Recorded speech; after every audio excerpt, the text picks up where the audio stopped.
राजस्थान के तपते रेगिस्तान में एक छोटा सा गांव था, पोखरणपुर। इस गांव की खासियत थी कि यहाँ के लोग बहुत मेहनती और खुशमिजाज थे। यहाँ के मटके में ठंडा पानी, छत पर सूखती मिर्ची और हवाओं में घुली हुई लोकगीतों की धुन किसी का भी दिल जीत लेती। गांव में एक लड़का था, गणपत।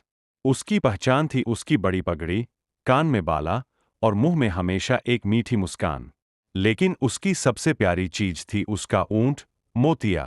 मोतिया कोई साधारण ऊंट नहीं था, बल्कि गांव का सबसे तेज और सबसे ज्यादा नखरीला ऊंट था।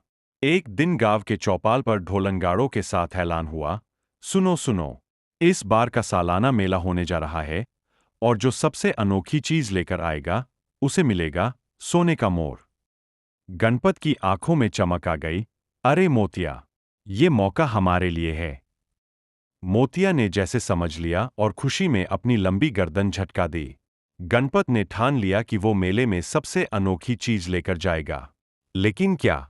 सोचा कि नाचता ऊंट, गाने वाली बकरी या फिर पत्थरों से बजने वाला वाद्य यंत्र। रात भर सोचने के बाद गणपत के दिमाग में एक धांसू आइडिया आया। हम दोनों रेगिस्तान पार करके उस जादुई पेड़ के पास जाएंगे, जहां की पत्तियां सुनहरी होती है। वही हमारा तोहफा होगा। गांव के बुजुर्ग कहते थे कि वो पेड़ केवल सुबह के सूरज में चमकता है और सिर्फ बहादुर लोग ही वहां तक पहुंच पाते हैं। सुबह सुबह लालिमा से रंगे आसमान के नीचे गणपत और मोतिया ने सफर शुरू किया। उनके साथ गणपत की छोटी पोटली थी, जिसमें बाजरे की रोटी, चटपटी लहसुन की चटनी और एक छोटा सा ढोलक। रेगिस्तान में सफर आसान नहीं था। कभी तेज गर्म हवाएं, कभी धूल का तूफान, तो कभी टीलों पर चढ़ने की मुश्किल। लेकिन गणपत ने हर मुश्किल में गाना गाया और मोतिया ने अपनी लंबी चाल में उसे सहारा दिया। आधे रास्ते में अचानक धूल का एक बड़ा बवंदर उठने लगा।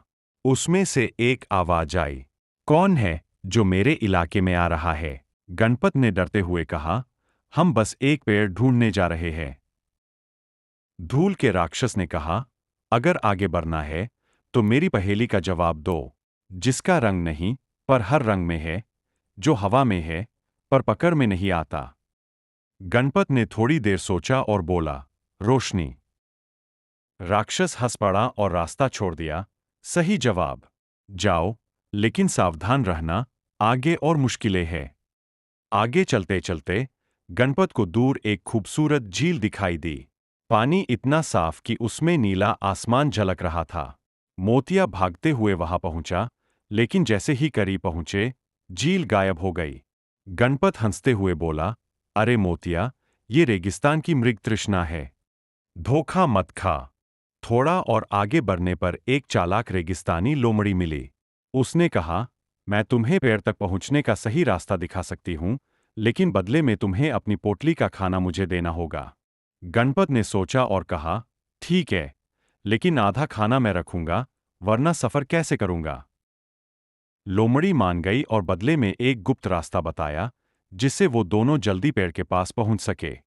सुबह का सूरज अभी पूरी तरह निकला भी नहीं था कि गणपत और मोतिया उस जगह पहुंचे। वहां एक विशाल पेड़ खड़ा था, जिसकी पत्तियां सोने जैसी चमक रही थीं। हवा के झोंकों से पत्तियां छन छन की आवाज कर रही थीं, जैसे कोई घंटियां बजा रहा हो। गणपत ने सावधानी से कुछ पत्तियां तोड़ी और उन्हें अपने पोटली में रख लिया। गांव वापस लौटने में उन्हें 2 दिन लगे, लेकिन जब वे मेला पहुंचे, तो सबकी नजरें उनकी तरफ थीं। गणपत ने पोटली खोली, और जैसे ही सोने जैसी पत्तियां सूरज की रोशनी में चमकीं, लोग दंग रह गए। इस साल का सोने का मोर गणपत और मोतिया को दिया जाता है। गणपत खुशी से उछल पड़ा और मोतिया ने गर्व से अपनी गर्दन ऊंची कर ली। गणपत और मोतिया गांव के हीरो बन गए। और उस दिन से गांव के बच्चे अक्सर कहते, अगर तुम्हारे पास हिम्मत और दोस्ती है, तो कोई भी सफर आसान हो सकता है।